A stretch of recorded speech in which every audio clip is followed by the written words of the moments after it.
नमस्कार दोस्तों। अंधकार है तो कहीं न कहीं ज़रूर रात घिर आई होती है। अंधेरा क्या सचमुच इतना बुरा है?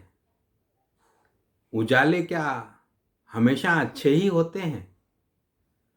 अंधेरे की भी अंधेरे के भी कुछ उजले पक्ष होते हैं। तो उजाला भी कई अंधेरों को लेकर आता है। अंधेरा, उजाला व्यक्ति सापेक्ष भी हो सकता है और समय सापेक्ष भी। तुम्हारा उजाला मेरा अंधेरा बन सकता है। उसका अंधेरा तुम्हारे लिए रोशनी लेकर आ सकता है। कितने हैं जो दूसरों के अंधेरों में मोमबत्तियां लेकर पहुंचते हैं। ज़्यादातर लोग किसी अन्य के इंतजार में अपने उजालों की अय्याशी में मस्त रहते हैं। कोई सूरज निकलेगा और सुबह होगी तो उजियारा बिखरेगा। अंधियारा मिटाना किसी और की जिम्मेदारी समझकर हर कोई हाथ बांधे खड़ा रहता है। विख्यात शायर जनाब राहत इंदौरी का एक शेर है, जुगनुओं को साथ लेकर रात रोशन कीजिए, रास्ता सूरज का देखा तो सहर हो जाएगी। राहत जी का शेर दिशा देता है।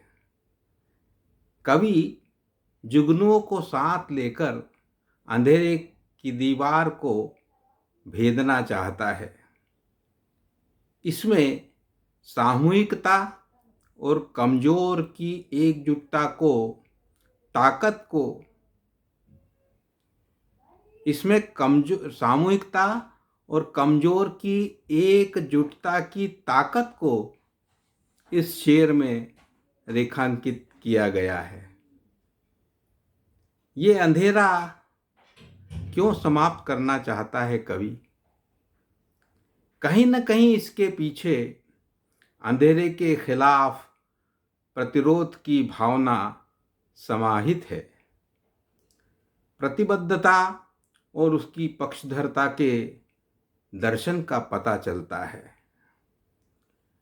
कवि के शब्द कविता में आकर अश्म बन जाते हैं, जो भाषा और विचार की रगड़ में छोटी सी चिंगारी का सबब बनते हैं। समाज में उजाले के संचार का वातावरण निर्मित होता है। कविताओं में जब भी थोड़ी सी ऐसी चमक दिखाई देती है तो वह भरोसा पैदा करती है। अभी कवि अपने काम पर लगा हुआ है, लेकिन तिमिर की मजबूत दीवार भेदने के लिए ये कोशिशें नाकाफी हैं। जुगनू हों या मोमबत्तियां, इनको एक साथ इकट्ठा होने से ही प्रकाश का बड़ा घेरा संभव होता है। जब दृष्टि धुंधला रही हो, अंधेरा घना हो, तो अधिकतम उजियारे के बंदोबस्त में कविता की रोशन मोमबत्तियां अधिकतम होना चाहिए। कवि को अपने अंधेरे से खुद तो लड़ना होता ही है, साथ ही दूसरों को साथ लेकर बड़ी लड़ाई में भाग भी लेना होता है। एक साहित्यिक व्हाट्सएप समूह में ईश्वर विषय पर कविता लिखने को सदस्य कवियों से कहा गया। ईश्वर पर कविता लिखना, ईश्वर को जाने बगैर कितना जानते हैं हम ईश्वर को? ईश्वर कहने को एक, लेकिन रूप अनेक। यही सुनते देखते सुनते आए हैं बचपन से। किस ईश्वर पर लिखें कविता? उस पर जो निराकार है, या उस पर जो किसी पत्थर की मूरत में पूजा जा रहा है, या कि जो कण कण में व्याप्त है?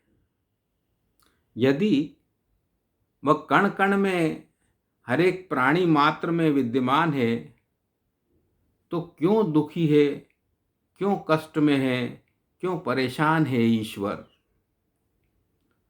तो क्या उन दुखों पर कविताएं लिखी जाएं? क्यों प्रताड़ित है वह? क्यों उसका शोषण है? क्यों गैर बराबरी है समाज के हर एक ईश्वर में? खुशी है जहां, वहां शायद ईश्वर बसा है। दुख है तो ईश्वर नदारद है शायद। सुख दुख सब उसी की सौगात है। क्या यही भरम है? असली ईश्वर फिर है कहाँ? ईश्वर अल्लाह तेरो नाम, सबको सन्मति दे भगवान। तो फिर यह भगवान कौन हुआ? राम दीन की बगीची में इस्माइल की बकरी के घुस जाने पर सब्जियों की तरह क्यों कट जाते हैं लोग, जिनमें ईश्वर या अल्लाह या दोनों बसे हैं? कौन सा रंग ईश्वर को प्रिय है?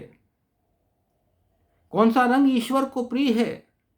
हरा, केसरिया, सफेद, जो कफन का भी है और समुच्चय भी है इंद्रधनुषी रंगों का?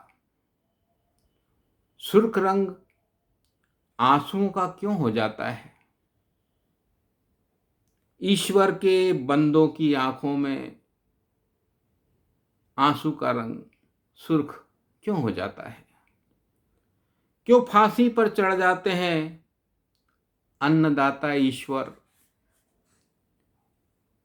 हुसैन के चित्रों में ईश्वर दिखता था किसी को, फिर भी निर्वासन का दंड भोगता है कलाकार।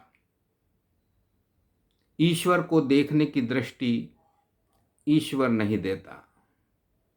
ईश्वर की कविता में जोखिम है। ईश्वर पर लिखते हुए अक्सर भजन हो जाती है कविता। खतरा है यही। कोई चाहे न चाहे कविता में दुख और करुणा आ ही जाती है।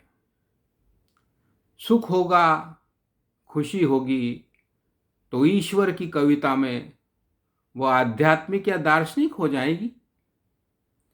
कविता यदि सच्ची होगी, फिर वह किसी भी विषय पर क्यों न हो, ईश्वर पर ही क्यों न हो, संवेदनाओं की अभिव्यक्ति वहां जरूर होगी। संवेदनाएं कवि का असली ईश्वर होती हैं। विश्व कविता दिवस पर आप सबको मेरी हार्दिक शुभकामनाएं। बहुत बहुत धन्यवाद।